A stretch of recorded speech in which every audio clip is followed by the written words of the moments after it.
The January air in New York was so cold it turned every breath into a puff of white smoke. But inside Operating Room 6 at St. Gregory's Hospital, the air was warm, thick with antiseptic, and buzzing with the steady hum of machines.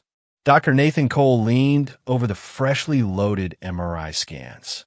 The black and white images of a pregnant woman named Maya Ochoa, 26 years old, admitted with dangerous pregnancy complications, rolled across the screen. His eyes swept over the data out of habit, but then stopped dead. There was clear as day on her left kidney a tiny metallic glint, a small dot no bigger than a grain of rice, but one Nathan could never mistake. His whole body went rigid. For 10 years, he had lived with a 12-centimeter scar across his left flank and the dull ache that never truly went away. 10 years since the night he was shoved into a black van, jabbed with something that blurred his vision, and woke up in a filthy Queens motel missing a kidney. The police had shrugged. No witnesses, no trail. The case went cold, and he'd been left with nothing but pain, a handful of pills to swallow every morning, and the constant reminder that someone had stolen part of him. And now, staring at Maya's MRI, he was looking right at it. Not just any kidney, his kidney. He knew because deep within the renal tissue, nestled like a secret, was a micro-medical chip he had personally implanted years ago for a private research study. Laser-etched with a unique ID code no one else in the world could replicate. His pulse pounded in his ears, drowning out the room. He couldn't hear the nurses speaking, the beeps from the monitor, the faint hiss of the air filter. All he could hear was that rushing roar inside his head, as if his own heart had moved up behind his temples. Anger began to burn through him, carrying one simple, dangerous thought. If it's mine, why should someone else keep it? Maya was lying in bed 4 of the emergency obstetrics ward. Warm brown skin, a young face worn down by exhaustion, her belly stretched tight and round. Her file was a mess. No insurance, no emergency contact, just a cold clinical line, severe preeclampsia. Monitor closely. No one here knew or cared that inside her body was the answer to a decade of his pain. As Nathan walked out of the MRI suite, the name Leonard Voss crashed into his mind like a hammer blow. Leonard, his former med school friend, the one who had mysteriously left New York right after Nathan's attack. Whispers had followed him ever since, working for humanitarian transplant organizations overseas. Nathan knew better. That kind of charity was a mask. And now, here was the proof. His kidney inside a young woman who had almost certainly been part of one of Leonard's shadowy deals. The door shut behind him. Nathan stood still in the hallway, eyes half closed, his back against the wall. He knew the right thing was to call the FBI immediately, to follow the rules, to be the doctor he'd sworn to be. But a deeper part of him, a part carved out and left hollow a decade ago, no longer believed in the system. He'd watched it fail. He'd seen men like Leonard walk out of courtrooms smiling. The ache in his side flared, sharp and sudden, like a ghost's touch. Through the glass window of the OB ward, he watched a nurse adjust Maya's foreline. And an idea, reckless, intoxicating, slipped into his mind and began to root itself. If she ever needed surgery, if I ever got the chance. The hospital PA system crackled to life, announcing another emergency. Nathan blinked and forced himself to move, to breathe, to walk. But inside, something had already shifted. He had just stepped to the edge of a decision that would change everything. And the truth was, he wasn't sure he wanted to step back. Dr. Nathan Cole had built a reputation in New York City as one of the top OB-GYNs money could buy, or not buy, depending on how you looked at it. At 44, he was the surgeon other doctors called when things went sideways in the delivery room, the man you wanted at the foot of the bed when both mother and child were circling the drain. His hands were steady, his voice calm, and he had an uncanny ability to make life-or-death decisions in the span of a heartbeat. But behind the polished resume and the crisp white coat was a man who lived with a constant reminder of what he'd lost. It wasn't just the 12-centimeter scar slicing across his left flank. It was the low hum of discomfort that never left him, the fatigue that hit faster than it should, the quiet humiliation of knowing someone had stolen a piece of him and walked away. Nathan had learned to bury it, to compartmentalize, the way trauma survivors do. Outwardly, he was successful, respected, even admired. Inside, he was a man who had once been overpowered, violated, and dismissed by a system that had no interest in finding the truth. Then there was Maya Ochoa. She'd been in New York less than a year, drifting from one lower-end apartment to another, her name appearing sporadically in the ER system for things like dehydration, anemia, and fainting spells. 26 years old, with warm brown skin and deep-set eyes that carried a kind of guarded exhaustion, she didn't talk much. The intake nurse's notes were sparse. No insurance, no steady job, no listed family. Her pregnancy file was already flagged high risk from the first visit, but she'd only kept half her appointments. There were rumors among the nurses that she had ties to medical charity groups in South America, the kind that set up temporary clinics in rural villages. The same kind of organizations Nathan knew could double as recruitment grounds for the black market transplant trade. And in the shadows of Nathan's mind, another name kept surfacing: Leonard Voss. Leonard had been Nathan's classmate in medical school. Brilliant, charming, and utterly without a moral compass. He was the kind of man who could charm a room full of donors with a glass of wine in one hand and a scalpel in the other.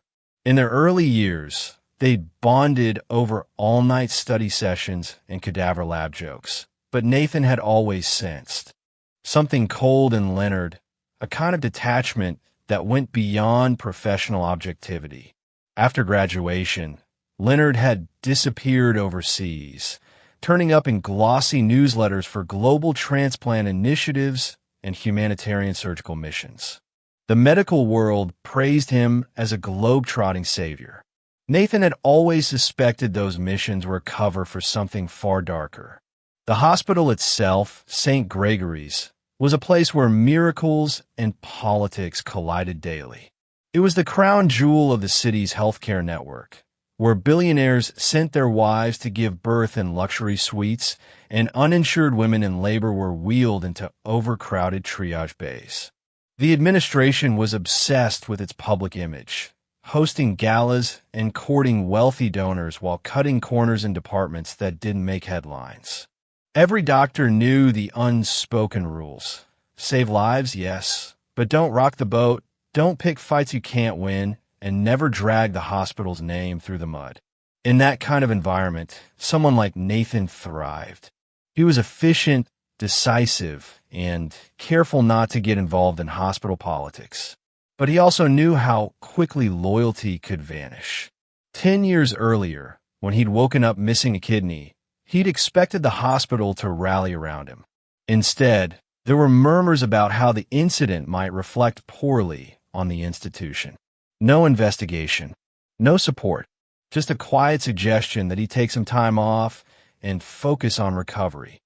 He'd learned the hard way that in medicine, the system protected itself first and its people second, if at all. Maya's arrival at St. Gregory's had been unremarkable at first. She'd walked into the ER complaining of blurred vision, headaches, and swelling in her hands and feet, classic signs of preeclampsia. Her blood pressure was dangerously high, and a routine scan showed abnormalities that required further imaging. That was when the MRI revealed the microchip. And that was when Nathan's professional mask cracked, just enough for a flicker of recognition and rage to slip through. It didn't escape him that Maya was exactly the kind of patient who could vanish from the system without much fuss. No family to demand answers, no insurance company to sue, no one to raise hell if something went wrong. In the bureaucracy of American healthcare, she was a ghost. Leonard's ghost, too, perhaps. Nathan didn't know for sure how Maya had ended up with his kidney, but he could guess. Somewhere out there, Leonard was still playing God with other people's organs, still untouchable, still winning. And now, fate had dropped the proof of his betrayal right in Nathan's lap. Outside the hospital, the city pulsed with its usual chaos. Sirens in the distance, steam curling from subway grates, the smell of roasted chestnuts mixing with exhaust fumes. Inside, Nathan stood at the crossroads of his own past and present. On one side was the doctor he'd worked his entire life to become. Ethical, disciplined, bound by an oath to do no harm. On the other was the man who had been violated, humiliated, and left to carry someone else's crime. And between them lay Maya Ochoa, her life balanced precariously on the edge, with a stolen piece of Nathan's body keeping her alive. It was a truth so twisted it almost felt like destiny. And Nathan couldn't shake the feeling that this, right here, right now, wasn't just a coincidence. It was a reckoning. Nathan didn't sleep that night. He sat alone in his apartment, a half-empty glass of scotch sweating on the coffee table, the city lights bleeding in through the blinds. The MRI image of Maya's kidney burned in his mind like an X-ray of his own rage. That microchip wasn't just proof. It was a fingerprint, a signature, a message from the past he thought he'd buried. He pulled out an old lockbox from the top shelf of his closet, the one he hadn't opened in years. Inside were remnants of a different life. His residency badge from Bellevue, a cracked pager, a stack of faded photographs from med school, and a small plastic bag containing the original documentation for the microchip implant. Serial number, implant date, surgical notes, all in his handwriting. It was ironclad proof that the kidney inside Maya Ochoa belonged to him. By the time the sun came up, he was at his office in the hospital, pulling Maya's full chart. She'd been registered in the system for only a handful of visits, most of them for prenatal checkups she'd half skipped. But what caught his attention wasn't what was in the chart. It was what was missing. No surgical history, no transplant record, no indication she'd ever undergone a major procedure. That was impossible. A kidney transplant left a trail. Hospital records, donor matching tests, post-op medication logs. Yet in her case, there was nothing but a gap, like someone had erased a whole chapter of her life. Nathan knew exactly who could do that. He called in a favor from an old colleague who now worked in medical data security. Within hours, a series of encrypted files hit his inbox, pulled from a private transplant registry in Argentina. And there it was, patient O, 1127, female, age 16, received left kidney transplant in Buenos Aires. Donor origin, unknown. The operating surgeon, Leonard Voss. Nathan leaned back in his chair, gripping the arms so tightly his knuckles turned white. 16. She'd been just a kid when Leonard cut into her, installing a stolen organ like a mechanic replacing a part in a car. He could picture Leonard's smirk as he signed the discharge papers, cashing another check from whatever shadowy middleman handled the deals. For years, Nathan had imagined confronting Leonard. Sometimes in his fantasies, it happened in a courtroom. Other times, it was in a back alley with no witnesses. But seeing Leonard's name tied directly to Maya's transplant lit something in him he couldn't put out. This wasn't just about revenge. It was about erasing the humiliation of being the victim who never got justice. That afternoon, Nathan tried the official route. He called the FBI, spoke to a contact he knew in the organ trafficking task force, and laid it out. Stolen kidney, identifiable microchip, direct link to an internationally known surgeon. The agent listened, took notes, and promised to look into it. Nathan had heard that tone before.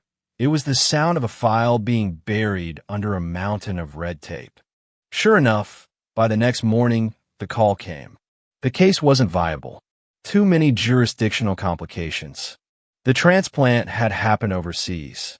The microchip wasn't legally recognized as ownership proof. Leonard's reputation and political connections, ties to charity boards, foreign health ministries, made him untouchable. The rage that welled up in Nathan then wasn't sharp. It was slow, deep like lava pushing against rock. He hung up without saying goodbye. For 10 years, he had played the role of the professional, the healer, the man who took the high road. And for 10 years, it had gotten him nothing but a hollow ache and the memory of being prey. He started watching Maya more closely. Not in a clinical way, at least not entirely. He noticed the way she flinched at sudden noises, the way her hand sometimes went instinctively to her side, right over the transplant scar she pretended didn't exist. He overheard her telling a nurse she'd once volunteered for a medical program in her teens, but wouldn't say more. Every interaction deepened his certainty.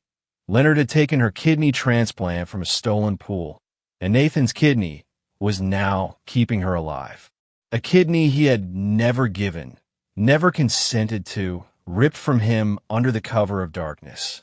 One night, long after visiting hours, Nathan stood outside her room, watching her sleep through the glass panel in the door. Her chest rose and fell slowly, and the fetal monitor beside her bed beeped in steady rhythm. He imagined the kidney inside her, still bearing that microchip, still his. The thought was intoxicating and poisonous all at once. He told himself he was thinking about justice, about balance.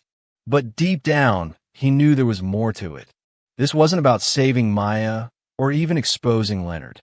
It was about making himself whole again, no matter the cost.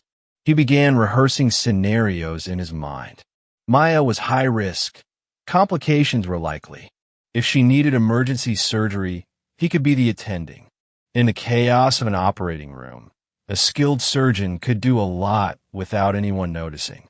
And afterward, the chart could be written in a way that no one would ever question. Unavoidable complication, non-viable graft, cardiac arrest. Every time the thought crossed his mind, he felt both sick and electrified. Nathan's nights became a loop of old memories and new fantasies.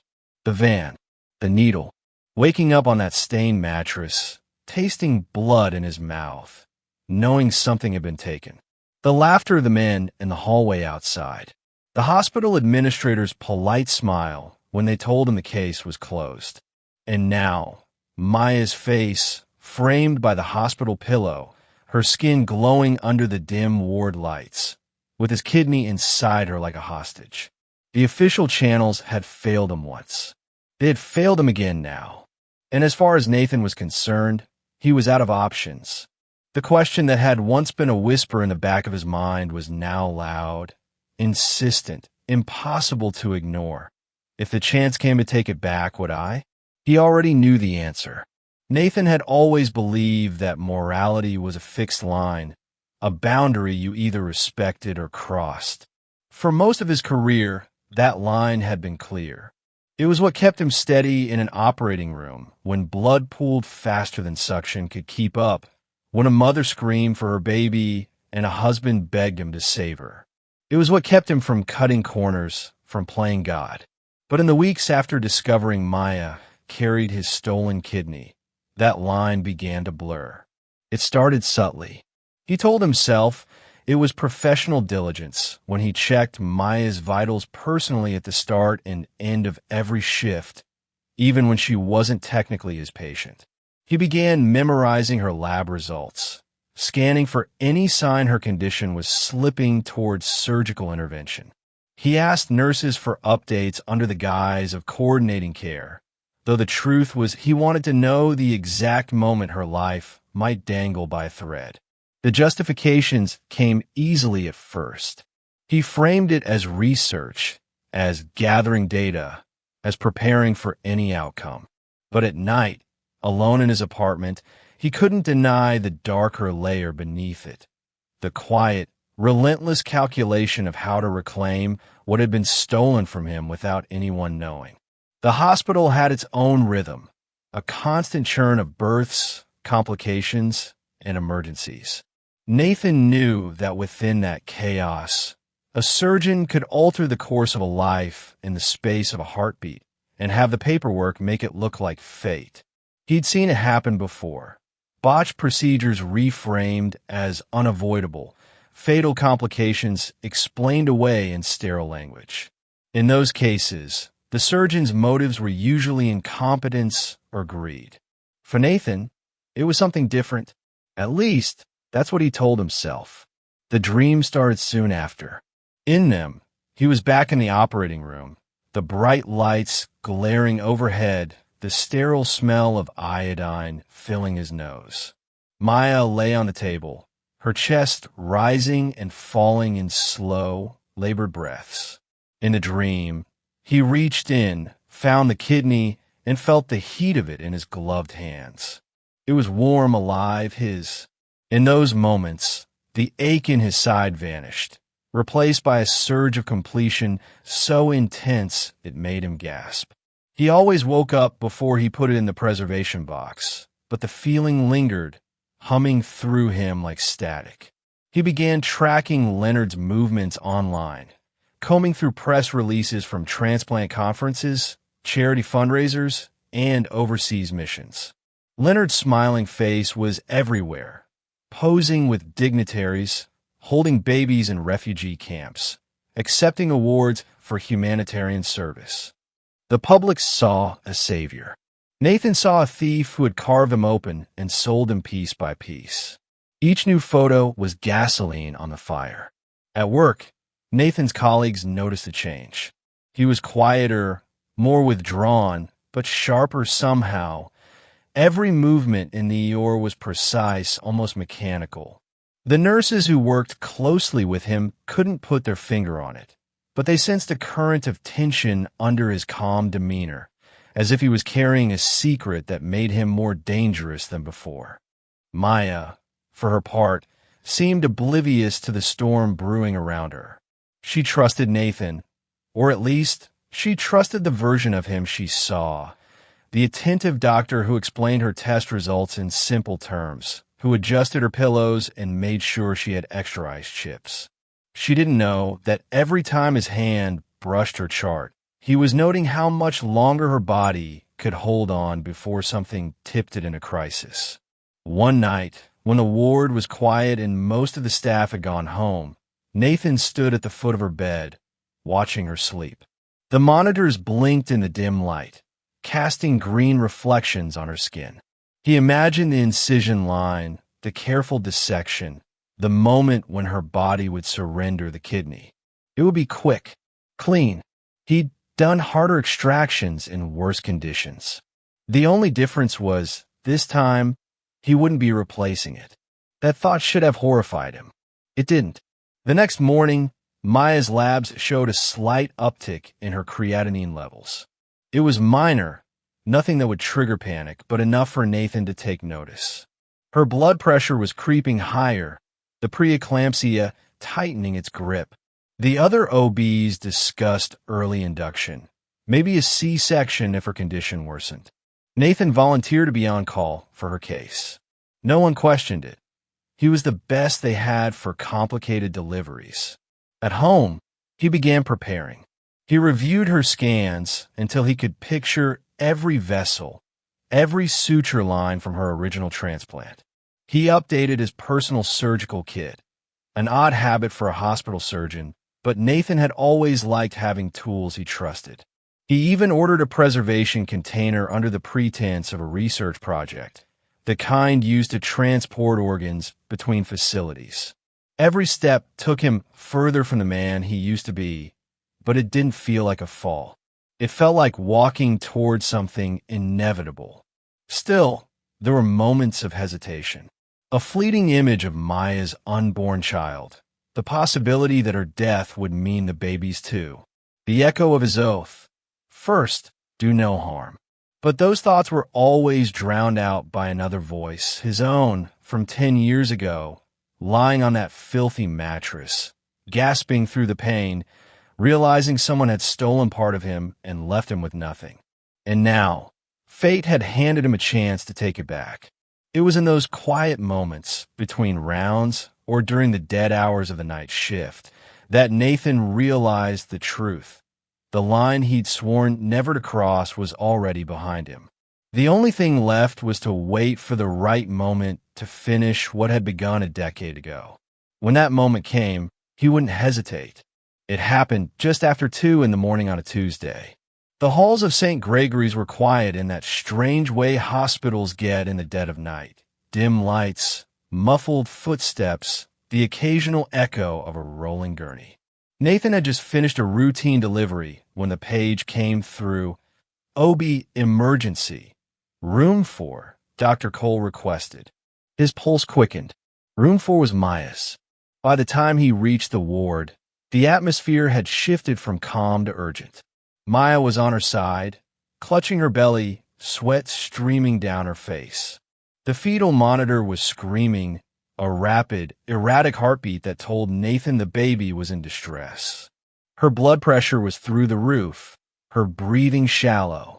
The nurse rattled off numbers. BP 190 over 120.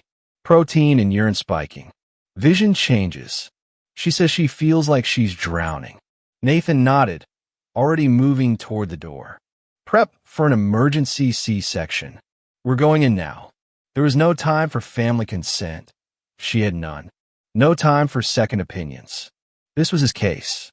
In the scrub room, Nathan's hands moved with mechanical precision, pulling on gloves and gown, the familiar snap of latex like a starting gun in his ears. His heart wasn't pounding from adrenaline. It was steady, almost calm. He'd been imagining this night for weeks. Now it was here. The OR was cold and bright, the surgical team moving quickly, efficiently.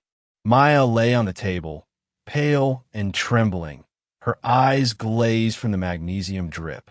Nathan positioned himself at the head of the table, looked into her half-lidded eyes, and gave her a small, reassuring smile. We're going to take care of you, he said softly. She blinked slowly, too far gone to answer. The incision was clean, deliberate. The first part of the surgery was textbook, cutting through the layers of tissue, reaching the uterus, delivering the baby. A boy, limp and silent at first, then wailing as the NICU team whisked him away. For a fleeting second, Nathan almost forgot what came next. Almost. With the child delivered and the placenta removed, Nathan's hands didn't move to close her. Instead, he adjusted the retractor, shifting his view deeper into her abdominal cavity. To anyone else in the room, it looked like he was inspecting for internal bleeding. In truth, he was navigating toward the kidney. Bleeding's heavier than I'd like, he said, his voice calm, giving the anesthesiologist and nurses a reason for the extended time. They didn't question him. There it was, nestled in the retroperitoneal space, the kidney he'd been missing for a decade. His kidney. The sight of it in the surgical field made his breath catch, not from awe, but from something darker. It looked healthy, thriving, as if it had never belonged anywhere else. He began dissecting the surrounding tissue with the ease of a man who knew exactly what he was doing. He clamped the renal artery and vein, each movement practiced and efficient. The scrub nurse glanced up once, curious, but he kept his tone clinical. Unstable organ perfusion. Need to remove before it causes systemic failure. The jargon was enough to keep questions at bay. When the clamps closed and the final suture was cut, Nathan lifted it free. Warm, heavy, alive. His. For a moment, the room seemed to fade. The hum of the vents, the beep of the monitors, even the murmured voices of the team all fell away. He stood there, holding the thing that had been taken from him, and for a fleeting, dangerous second, he felt whole. He set it gently into the preservation container waiting at his side, the lid snapping shut with a sound that felt final. Then he turned back to the surgical field, now a body missing a vital organ. Without a donor kidney to replace it, Maya's system began to fail almost immediately. Her blood pressure plummeted. The heart monitor's steady beeps became frantic. The anesthesiologist's voice sharpened. "She's crashing." Nathan kept his expression composed, his hands moving quickly, but not to save her, only to make it look like he was trying. Epinephrine, chest compressions, orders for more fluids. But each move was a calculated delay, enough to ensure no one could say he didn't fight for her life, yet never giving her a real chance. 5 minutes later, the flatline tone filled the room. Time of death, 2:47 a.m. Nathan stepped back, pulling his gloves off with a practiced flick. His face was the picture of exhausted grief, the kind every surgeon wore when the ER claimed another patient. The nurses averted their eyes, giving him space. He documented the cause: cardiovascular collapse secondary to obstetric complications. Efforts unsuccessful. In the chaos, no one questioned the missing kidney. The chart would show a note about non-viable graft tissue found during surgery. The baby, tiny and fragile, was stabilized in the NICU. No one thought to connect the loss of his mother to the silent, sealed container Nathan carried out of the OR and down to the pathology lab. The preservation box was logged under a vague research code, its true contents known only to him. When the adrenaline finally ebbed, Nathan stood alone in the pathology cold room. He opened the container just enough to see it again, his kidney, resting in sterile saline, tagged with a serial number he could still recite from memory. He traced the edge of the tag with a gloved finger, feeling the deep, quiet satisfaction settle into his bones. He told himself it was justice. That Maya's death was the unavoidable collateral of a system that had failed them both. But when he caught his reflection in the steel door, something about the look in his eyes told a different story. It wasn't justice he felt. It was possession. And once you take back what's yours, there's no going back to who you were before. The death report was filed, the ER cleaned, and the staff moved on the way they always did. Another life lost, another tragedy wrapped in sterile language. But not everyone on the team was ready to let it go. Amelia Price, a second-year surgical resident, had been standing at the foot of the table during Maya's operation. She'd assisted Nathan before, and she knew his rhythm, precise, efficient, never wasting emotion. But that night, something had been off. The procedure had gone longer than a standard emergency C-section, and there had been a strange detour after the baby was delivered. She'd seen him adjust the retractor, go deeper, lingering in an area far from the uterus. At the time, she told herself it was just her inexperience making her overthink it. But the image kept replaying in her head. The way Nathan had leaned in, the way his shoulders blocked her view, the way his hands had moved with a focus that felt almost personal. 2 days later, Amelia was in the supply room, restocking sutures, when she overheard 2 scrub nurses talking. "Did you notice how Dr. Cole took that sealed container down to pathology himself?" One said, "Yeah, weird, right? I've never seen him do that." And it wasn't labeled for transplant, just some vague research code. They laughed it off, but Amelia felt her stomach knot. She went back to the OR logs from that night. Officially, the case had been classified as a maternal cardiac arrest caused by obstetric complications. No mention of any organ removal. But she remembered a kidney basin on the back table, covered by a sterile drape. She remembered the preservation box, the one Nathan had carried out without letting anyone else touch it. The next morning, she pulled Maya's post-mortem lab reports. Something didn't add up. In the hours after surgery, her potassium levels had spiked sharply, classic in acute kidney failure. But there was no mention of a failing kidney in the surgical notes. Amelia started asking quiet questions, careful not to draw attention. The scrub tech from that night swore she'd seen Nathan clam vessels that had nothing to do with the uterus. The anesthesiologist mentioned, offhand, that it had been odd how quickly Maya's vitals spiraled after the baby was delivered, but chalked it up to bad luck. To anyone else, these were just scattered observations. To Amelia, they were pieces of a puzzle she wasn't supposed to put together. She debated going to the hospital's morbidity and mortality review board, but she also knew how St. Gregory's handled problems. The administration cared more about reputation than truth. Whisper something like this without solid proof, and it would be her career on the chopping block, not Nathan's. So she decided to get proof. Late one night, she slipped into the pathology cold room. The place was nearly empty, the hum of refrigeration units filling the silence. She scanned the shelves until she found it, the preservation box with a research code from the urolog. Her pulse quickened as she lifted the lid. There was a kidney floating in clear saline, and on its surface, embedded in the tissue, was something metallic. A microchip. She didn't know exactly what it was, but she knew this wasn't standard. She snapped a quick photo on her phone before replacing the lid and sliding the box back into place. Over the next week, she quietly researched medical microchips. She learned they could store data, serial numbers, implant dates, even donor information.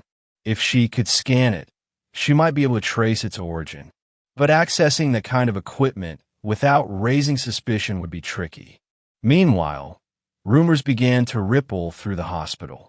Someone had leaked to a medical gossip blog that a high-profile OB patient had died under unusual circumstances and that an organ had been removed during surgery. No names were mentioned, but it didn't take much for staff to connect the dots. The story caught enough attention that local news started sniffing around. When the administration called an emergency meeting, Nathan sat at the long conference table with the rest of the department heads. The chief medical officer assured everyone there was no credible evidence of misconduct, but his eyes lingered on Nathan just a fraction too long. Amelia kept her head down, watching Nathan from across the room. He looked calm, almost bored, but she thought she saw a flicker of something in his gaze. Awareness, maybe even anticipation, as if he already knew someone was getting too close. That night, Amelia went home and transferred the kidney photo to an encrypted drive. She didn't know yet if she was ready to take this outside the hospital, but one thing was certain: whatever happened in that or was an accident. And if she could prove it, the story of Dr. Nathan Cole and Maya Ochoa's final hours would blow the hospital's pristine reputation to pieces. Nathan, meanwhile, had begun to notice the subtle shift in how some staff interacted with him. Fewer casual conversations, a slight hesitation before handing him chart. He recognized the signs, people whispering, circling, wondering. But he also knew how these things usually went. In a place like St. Gregory's, suspicion without hard evidence was just gossip. And gossip he could survive, at least, as long as Amelia Price didn't find a way to turn her suspicions into proof. The story broke on a Thursday morning, buried halfway down the homepage of a popular medical gossip site. The headline was vague but loaded: high-profile NYC OB/GYN linked to mysterious death and missing organ. There were no names, no dates, no official documents, just sources inside St. Gregory's claiming that a pregnant woman had died on the operating table and that one of her kidneys had vanished in the process. Within hours, the headline jumped from niche forums to the wider internet. By afternoon, it was on the local news. By nightfall, it was national. Every outlet ran some version of the same story. A renowned New York obstetrician, known for saving lives, now suspected of taking one in the most unthinkable way. Social media turned it into wildfire. Hashtags sprouted like weeds. Hashtag organ thief. Hashtag Dr. Death. Hashtag justice for Maya. People who'd never set foot in a hospital were suddenly experts on medical ethics and organ trafficking. Twitter threads dissected hospital procedure.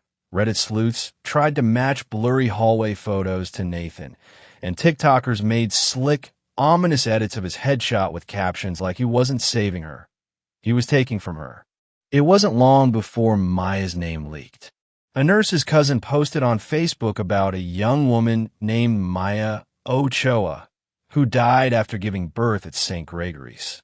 The post went viral.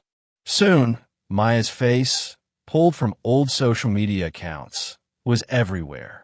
Smiling selfies from better days, her hand on her pregnant belly, captions in Spanish about new beginnings. People were furious. The public split almost immediately.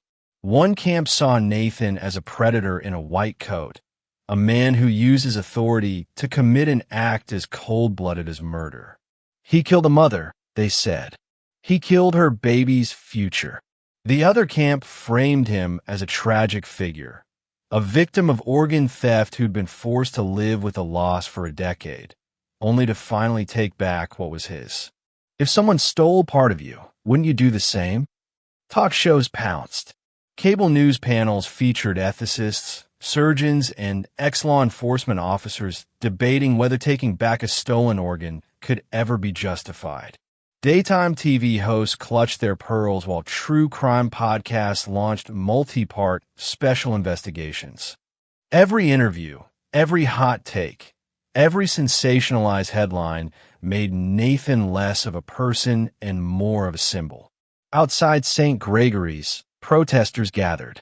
Some carried signs with Maya's face and the words "Justice for her" in bold red letters.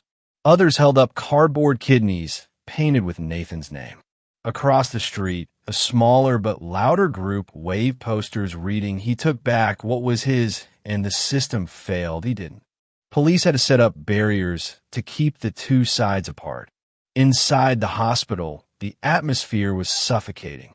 The administration held emergency briefings, warning staff not to speak to the media. Lawyers hovered in the halls. Every patient Nathan had ever treated was now a potential source. Every nurse or resident a possible leak. And while no formal charges had been filed, the New York State Medical Board announced it was reviewing the matter. Nathan stayed silent. No press statements, no interviews, no public appearances. He walked from his office to with the unshakable calm of a man who knew any misstep could be fatal, not just to his career, but to whatever remained of his life as he knew it. Yet in the quiet moments, he could feel the weight of eyes on him, hear the whispers behind closed doors. Leonard Voss, of all people, made an appearance in the press. On the second day of the scandal, he gave an interview to a major network, calling Maya's death a tragedy and describing Nathan as once a dear friend, but a man clearly haunted by his past. Leonard's tone was perfectly measured, concern layered over subtle condemnation. Watching it from his apartment, Nathan felt his jaw clench. Leonard wasn't just keeping himself out of the line of fire. He was feeding the flames. The FBI made a brief statement, confirming they were aware of the allegations, but refusing to comment further. That only made the public more certain something huge was being hidden. Conspiracy theories bloomed, claims of international organ trafficking rings, government cover-ups, and shadowy hospital deals. By the end of the week, Nathan's name was public. His headshot, once used on hospital brochures, was plastered across every major news site. Paparazzi camped outside his building. A few reporters even tracked down his elderly mother in Connecticut, shoving microphones in her face. The court of public opinion had taken the case, and it didn't care about evidence or due process. It cared about the story, about the idea of a brilliant surgeon crossing an unforgivable line, or a wrong man finally evening the score. It cared about the drama, the outrage, the clicks. And as Nathan watched the chaos from the privacy of his darkened apartment, one truth settled in his mind. Whether he was painted as a monster or a martyr, he would never again be just a doctor. He had become something else entirely, an idea people could rally behind or tear apart. In some ways, that was more dangerous than any trial. Because ideas don't go away. They grow. The investigation dragged on for months, but in the end, it ended the way Nathan had quietly expected. It collapsed under the weight of politics, lack of direct evidence, and the hospital's relentless legal defense. Without a clear eyewitness, a documented confession, or forensic proof tying the kidney in the pathology lab to Nathan's body, prosecutors had nothing solid to put before a jury. The case was closed pending new evidence, which everyone knew was just code for dead in the water. But a legal escape was not the same as freedom. The New York State Medical Board moved faster than the courts, suspending Nathan's medical license indefinitely. No hospital in the city, or anywhere for that matter, would touch him. His name had become radioactive. Colleagues stopped returning his calls. Former patients, once grateful, now spoke of him in hushed tones, as if invoking his name might stain them. The protesters outside St. Gregory's eventually thinned out, but the ones who stayed were louder, angrier, holding up enlarged photos of Maya with her baby, now a permanent ward of the state, beneath slogans like "She deserved to live" and "A doctor's oath is not optional." On the opposite corner, a smaller but stubborn crowd still waved signs calling him a hero, though their numbers dwindled as time passed and the media moved on. Nathan sold his apartment in Manhattan, disappearing into a small rental upstate. Days blurred into nights. His kidney, sat in a private storage freezer he'd installed in the corner of the living room. He told himself he kept it as proof, in case the system ever gave him a chance to use it. But in truth, it had become something else entirely, an object he visited in the quiet hours, staring at it the way some people stare at old photographs, searching for meaning that never comes. The news cycle shifted, as it always does, to fresher scandals and bloodier crimes. But the story of Dr. Nathan Cole never fully left the public consciousness. It resurfaced on true crime podcasts, in late-night arguments on Reddit, in the occasional college ethics seminar. The question lingered. Was he a murderer or a victim who reclaimed what was rightfully his? Maya's baby, a boy named Samuel, became a living reminder of that question. Foster families came and went, but his name was always tied to the headlines of the night he was born. Some saw him as the innocent survivor of a monstrous act. Others, as the son of a woman caught in the crossfire of a war she never chose. Nathan rarely left the house, except for long, solitary walks through the woods. Sometimes he'd pass people on the trail and catch a flicker of recognition in their eyes, a pause, a double take, but no one ever said anything. It was as if the world had collectively decided to leave him in the limbo he'd created for himself. Late one night, standing in front of the freezer, Nathan caught his own reflection in the stainless steel. 10 years ago, he'd been a victim. Now, he wasn't sure what he was. The kidney inside the box was proof of his triumph, yes, but also of the 2 lives it had cost. He reached out, rested his hand on the lid, and whispered to the empty room, "Was it worth it?" No answer came, just the low hum of the freezer, steady and cold. And in that sound, Nathan realized something he'd never allowed himself to admit. You can take back what was stolen from you, but you can't reclaim who you were before it was taken. That version of him was gone, buried alongside Maya, Ochoa, and the oath he'd sworn the day he became a doctor. The world might eventually forget his name, but he would remember, always.